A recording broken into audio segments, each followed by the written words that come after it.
আকাশবাণী শিলচর আঞ্চলিক সংবাদ পড়ছি মনিদীপা দেব। আজকের বিশেষ বিশেষ খবর হল চিকিৎসা বিজ্ঞানের পাঠ্যক্রমে ভর্তির জন্য জাতীয় যোগ্যতা নিরূপণ তথা প্রবেশ পরীক্ষায় অনিয়মের অভিযোগে বিরোধী পক্ষের কড়া প্রতিবাদের জন্য লোকসভার কাজকর্ম দিনটির জন্য স্থগিত, প্রস্তাবিত কামাখ্যা করিডোর প্রকল্পের পরিকাঠামোর কাজকর্ম সুষ্ঠুভাবে করার জন্য ভারতীয় প্রযুক্তিবিদ্যা প্রতিষ্ঠান সব পরীক্ষা নিরীক্ষা করবে বলে মুখ্যমন্ত্রী ড হিমন্ত বিশ্ব শর্মার প্রকাশ, অরুণাচল প্রদেশের উপমুখ্যমন্ত্রী চাউনা মেইন এবং রাজ্যের আবগারি মন্ত্রী কেশব মহন্তের উপস্থিতিতে আজ উভয় রাজ্যের আবগারি বিভাগের বৈঠক এবং আসাম বিধানসভার উদ্যোগে ষষ্ঠ অনুসূচির অন্তর্ভুক্ত না হওয়া রাজ্যের স্বশাসিত পরিষদগুলির আজ থেকে দুদিনব্যাপী সম্মেলন। এখন বিস্তারিত খবর। লোকসভার কাজকর্ম আজ চিকিৎসা বিজ্ঞানের পাঠ্যক্রমে ভর্তির জন্য জাতীয় যোগ্যতা নিরূপণ তথা প্রবেশ পরীক্ষা নিটের অনিয়মের অভিযোগে বিরোধী পক্ষের করা প্রতিবাদের জন্য দিনটির জন্য স্থগিত রাখা হয়। লোকসভার কাজকর্ম প্রথমবারের জন্য স্থগিত রাখার পর বেলা 12টায় সভায় পুনরায় মিলিত হওয়ার সময় কংগ্রেসের সাংসদরা বিষয়টি নিয়ে শিক্ষামন্ত্রী ধর্মেন্দ্র প্রধানের পদত্যাগের দাবিতে স্লোগান দিতে থাকেন। কংগ্রেস, ডিএমকে, তৃণমূল কংগ্রেস, সমাজবাদী পার্টি এবং অন্যান্য দলের সদস্যরা সভার মধ্যে গিয়ে স্লোগান দিতে থাকেন। এই পরিস্থিতির মধ্যে অধ্যক্ষ ওম বিড়লা বলেন যে বিষয়টি তদন্ত করার জন্য একটি কমিটি গঠন করা হয়েছে। সভার কাজকর্ম পূর্ব পরিকল্পনা অনুযায়ী চলতে না দেওয়া সংসদীয় গণতন্ত্রের জন্য সঠিক নয় বলে তিনি মন্তব্য করেন। নিটের বিষয় নিয়ে আলোচনার জন্য বিরোধী পক্ষের উত্থাপন করা দাবি প্রত্যাখ্যান করে সংসদীয় পরিক্রমা মন্ত্রী কিরেন রিজিজু বলেন যে রাষ্ট্রপতির অভিভাষণ আলোচনার জন্য নির্ধারিত সময়ে অন্য বিষয় নিয়ে আলোচনা করার পরম্পরা নেই। তিনি কংগ্রেস এবং অন্য বিরোধী দলগুলি সংসদের গরিমার অবমাননা করে বলে অভিযোগ করেন। শ্রী রিজিজু রাষ্ট্রপতির অভিভাষণের আলোচনার সময় উত্থাপন করা যেকোনো বিষয়ের উত্তর দিতে প্রস্তুত বলে উল্লেখ করেন। এরপরও সভায় হৈহট্টগোলপূর্ণ পরিস্থিতি অব্যাহত থাকায় সভার কাজকর্ম দিনটির জন্য স্থগিত রাখা হয়। এর আগে সকালে মিলিত হওয়ার সময় অধ্যক্ষ ওম বিড়লা বিষয়টি নিয়ে বিরোধী দলগুলির উত্থাপন করা সভা স্থগিতকরণের প্রস্তাব অগ্রাহ্য করেন।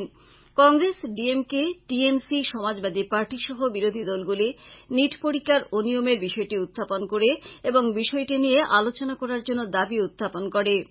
রাজ্যসভায় আজ নিট নিয়ে হৈহট্টগোলপূর্ণ পরিস্থিতির সৃষ্টি হয়। সকালে রাজ্যসভায় মিলিত হওয়ার সময় চেয়ারম্যান জগদীপ ধনকর বিরোধী সাংসদদের উত্থাপন করা সভা স্থগিতকরণের বিজ্ঞপ্তি অগ্রাহ্য করে বলেন যে রাষ্ট্রপতি শ্রীমতী দ্রৌপদী মুর্মু সংসদের উভয় সভার যৌথ বৈঠকে সম্বোধন করে দেওয়া ভাষণে প্রশ্ন ফাঁস, ঘটনার নিরপেক্ষ তদন্ত এবং দোষীদের কঠোর শাস্তি প্রদানের কথা উল্লেখ করেন। রাষ্ট্রপতির অভিভাষণের প্রতি ধন্যবাদসূচক প্রস্তাব সম্পর্কিত আলোচনার সময় সদস্যরা বিষয়টি নিয়ে আলোচনা করার পর্যাপ্ত সময় পাবে বলে শ্রী ধনকর মন্তব্য করেন। রাজ্যের পরিবহন মন্ত্রী কেশব মহন্ত আসাম থেকে আন্তর্জাতিক বিমান সেবা সম্প্রসারণের বিষয়ে আলোচনার জন্য আজ এয়ার ইন্ডিয়া এক্সপ্রেসের সঙ্গে এক বৈঠকে মিলিত হন। বৈঠকে এয়ার ইন্ডিয়া এক্সপ্রেস গুয়াহাটি থেকে খুব শীঘ্র ঢাকা ও কাঠমান্ডু সংযোগে নতুন বিমানপথে সরাসরি বিমান সেবা আরম্ভ করতে আগ্রহ প্রকাশ করেছে। এছাড়া গুয়াহাটি সিঙ্গাপুর ও গুয়াহাটি ব্যাংকক সংযোগে বিমান সেবা খোলার জন্য বৈঠকে বিমান পরিবহন সংস্থাটি আগ্রহ প্রকাশ করেছে বলে পরিবহন মন্ত্রী শ্রী মহন্ত জানান। মুখ্যমন্ত্রী ড হিমন্ত বিশ্ব শর্মা আজ কামাখ্যা মন্দিরে উপস্থিত হয়ে রাজ্যবাসীর সুখ সমৃদ্ধির জন্য প্রার্থনা জানান। এরপর সাংবাদিকদের সঙ্গে কথাবার্তার সময় প্রস্তাবিত কামাখ্যা করিডোর সম্পর্কে জানান যে দরপত্র আহ্বান করার পর একটি বেসরকারি কোম্পানি এই প্রকল্পটির কাজ পেয়েছে। কোম্পানিটির নকশা ও পরিকল্পনা ভারতীয় প্রযুক্তিবিদ্যা প্রতিষ্ঠান গুয়াহাটিকে প্রদান করেছে বলে উল্লেখ করে মুখ্যমন্ত্রী বলেন যে ভারতীয় প্রযুক্তিবিদ্যা প্রতিষ্ঠান সব ধরনের পরীক্ষা নিরীক্ষা করবে যাতে কামাখ্যার পরিকাঠামোতে কোনো ধরনের অসুবিধা না হয়। এদিকে করিডোর শব্দটি শুনে অনেক লোক ভয় পেয়েছেন বলে উল্লেখ করে মুখ্যমন্ত্রী ড শর্মা বলেন যে করিডোর হচ্ছে একটি পথকে বড় করে তৈরি করা এবং পথের উপর টিন দেওয়া হবে। এছাড়া কোনো ধরনের পরিবর্তন হবে না বলে মুখ্যমন্ত্রী স্পষ্ট করে দেন। অরুণাচল প্রদেশের উপমুখ্যমন্ত্রী চাওনা মিন এবং রাজ্যের আবগারি মন্ত্রী কেশব মহন্তের উপস্থিতিতে আজ উভয় রাজ্যের আবগারি বিভাগের একটি গুরুত্বপূর্ণ বৈঠক অনুষ্ঠিত হয়। গৌহাটির আসাম প্রশাসনিক পদাধিকারী মহাবিদ্যালয়ে অনুষ্ঠিত এই বৈঠকে আবগারি রাজস্ব বৃদ্ধির জন্য উভয় রাজ্য পূর্ণ সহযোগিতায় কাজ করে যাওয়া সহ অবৈধ মদ বিক্রয় রোধের জন্য দ্রুত তথ্যের আদান প্রদান করার সিদ্ধান্ত নেওয়া হয়। বৈঠকে উভয় রাজ্যের বিভাগীয় উচ্চপদস্থ আধিকারিকরা উপস্থিত ছিলেন। আকাশবাণীর শিলচর কেন্দ্রের আঞ্চলিক সংবাদ এখন থেকে আমাদের ইউটিউব চ্যানেল এআইআর নিউজ শিলচরের মাধ্যমে শোনা যাচ্ছে। এছাড়া আমাদের Facebook page all India radio news শিলচরের মাধ্যমেও এই সংবাদ শোনা যাবে। খবর শুনছেন আকাশবাণী শিলচর কেন্দ্র থেকে। আসাম বিধানসভার উদ্যোগে রাজ্যের স্বশাসিত পরিষদগুলির এক সম্মেলন আজ থেকে দুদিনব্যাপী কার্যসূচির মাধ্যমে দিশপুরের আসাম বিধানসভায় শুরু হয়েছে। রাজ্যের জনজাতি পরিক্রমা বিভাগের মন্ত্রী ড রনজ পেগু এই সম্মেলনের উদ্বোধন করেন। উদ্বোধনী অনুষ্ঠানে ভাষণদানকালে আসাম বিধানসভার অধ্যক্ষ বিশ্বজিৎ দৈমারী বলেন যে স্বশাসিত পরিষদসমূহকে শক্তিশালী ও কর্মদক্ষ করা, কাজকর্ম সুষ্ঠু সুশৃঙ্খলভাবে করার জন্য নীতি প্রস্তুত করা ইত্যাদির লক্ষ্যে এই সম্মেলনের আয়োজন করা হয়েছে। সংবিধানের ষষ্ঠ অনুসূচিতে অন্তর্ভুক্ত না হওয়া 10টি স্বশাসিত পরিষদের সম্মেলনের পর ষষ্ঠ অনুসূচির অন্তর্ভুক্ত স্বশাসিত পরিষদ 3টির জন্য আরও একটি সম্মেলন অনুষ্ঠিত হবে বলে শ্রী দৈমারী জানান। সম্মেলনে স্বাগত ভাষণে সংসদীয় পরিক্রমা বিভাগের মন্ত্রী পীযূষ হাজারিকা বলেন যে আসামের মোট জনসংখ্যার 17.5% অনুসূচিত জনজাতি লোকেদের উন্নয়নের জন্য রাজ্য সরকার যথাসম্ভব প্রয়াস চালাচ্ছে। সম্মেলনে মন্ত্রী উর্খাও ব্রহ্ম, নন্দিতা গার্লুসা তাদের ভাষণে রাজ্য সরকার এবং স্বশাসিত পরিষদগুলির পারস্পরিক বোঝাপড়ার মাধ্যমে কাজ করবেরও পোষকতা করেন। শিলচর সিভিল হাসপাতালে আধুনিকীকরণ দাবি কমিটির এক প্রতিনিধি দল আজ জেলা যুগ্ম স্বাস্থ্য সঞ্চালকের সঙ্গে সাক্ষাৎ করে অবিলম্বে শিলচর সিভিল হাসপাতালে একজন রেডিওলজিস্ট নিয়োগের দাবি জানানো হয়েছে। স্মারকপত্রের প্রতিলিপি রাজ্যের মুখ্যমন্ত্রী ও স্বাস্থ্যমন্ত্রীর কাছেও পাঠানো হয়েছে। স্মারকপত্র প্রদানকালে প্রতিনিধি দলে ছিলেন হিল্লোল ভট্টাচার্য, দীপঙ্কর চন্দ প্রমুখ।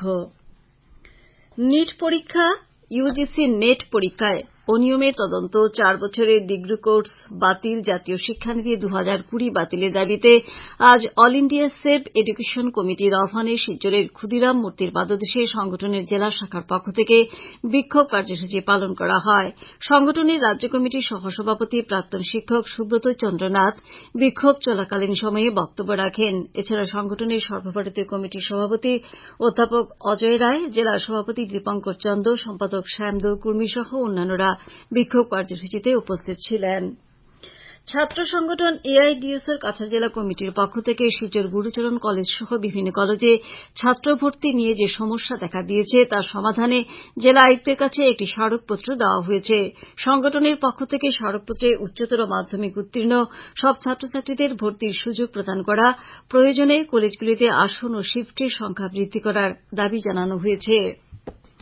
করিমগঞ্জের অতিরিক্ত জেলা আয়ুক্ত লোকসভা নির্বাচনের ব্যয় ও পর্যবেক্ষণ সেলের দায়িত্বপ্রাপ্ত আধিকারিক নির্বাচনে প্রতিদ্বন্দ্বী প্রার্থীদের ব্যয় সংক্রান্ত যাবতীয় হিসেবপত্র আগামীকালের মধ্যে জমা করতে অনুরোধ করেছেন। এছাড়া নির্বাচন কমিশনের নির্দেশনা অনুযায়ী আগামী 30 জুন বেলা 12টায় নির্বাচনী ব্যয় পর্যবেক্ষকের সাথে নির্বাচনে অবতীর্ণ প্রার্থীদের এক সভাও অনুষ্ঠিত হবে। করিমগঞ্জে মহিলা কেন্দ্রিক 100 দিবসীয় বিশেষ সচেতনতা অভিযান সংকল্প কার্যসূচি বাস্তবায়ন নিয়ে আজ জেলা পর্যায়ের এক সভা অনুষ্ঠিত হয়েছে। জেলা আয়ুক্ত মৃদুল যাদবের পৌরোহিত্যে সভায় সমাজ কল্যাণ বিভাগের দায়িত্বপ্রাপ্ত অতিরিক্ত আয়ুক্ত মিনার্বা দেবী আরামবাগ, সহকারী আয়ুক্ত ও ভারপ্রাপ্ত শিশু সুরক্ষা আধিকারিক প্রিয়াঙ্কা ইউমনাম, সহকারী আয়ুক্ত রং বামান টেরং, জেলা সমাজ কল্যাণ আধিকারিক জে.এ. ইসলাম প্রমুখ অংশগ্রহণ করেন। 21 জুন থেকে 4 অক্টোবর পর্যন্ত অনুষ্ঠেয় 100 দিবসীয় সচেতনতা অভিযানকে মোট 16টি সপ্তাহে ভাগ করে কর্মপন্থা স্থির করা হয়েছে। এই কার্যসূচি নিয়ে বিস্তারিত বিবরণ তুলে ধরেন district program coordinator Ishita Das. শেষ করার আগে খবরের বিশেষ অংশগুলো আবার পড়ছি। চিকিৎসা বিজ্ঞানের পাঠ্যক্রমে ভর্তির জন্য জাতীয় যোগ্যতা নিরূপণ তথা প্রবেশ পরীক্ষায় অনিয়মের অভিযোগে বিরোধী পক্ষের করা প্রতিবাদের জন্য লোকসভার কাজকর্ম দিনটির জন্য স্থগিত। প্রস্তাবিত কামাখ্যা করিডোর প্রকল্পের পরিকাঠামোর কাজকর্ম সুষ্ঠুভাবে করার জন্য ভারতীয় প্রযুক্তিবিদ্যা প্রতিষ্ঠান সব পরীক্ষা নিরীক্ষা করবে বলে মুখ্যমন্ত্রী ড হিমন্ত বিশ্ব শর্মার প্রকাশ। অরুণাচল প্রদেশের উপমুখ্যমন্ত্রী চাওনা মেইন এবং রাজ্যের আবগারি মন্ত্রী কেশব মহন্তের উপস্থিতিতে আজ উভয় রাজ্যের আবগারি বিভাগের বৈঠক এবং আসাম বিধানসভার উদ্যোগে ষষ্ঠ অনুসূচীর অন্তর্ভুক্ত না হওয়া রাজ্যের স্বশাসিত পরিষদগুলির আজ থেকে দুদিনব্যাপী সম্মেলন। আঞ্চলিক সংবাদ আজকের মতো শেষ হল। আমাদের পরবর্তী সংবাদ আগামীকাল সকাল ৭:৩৫।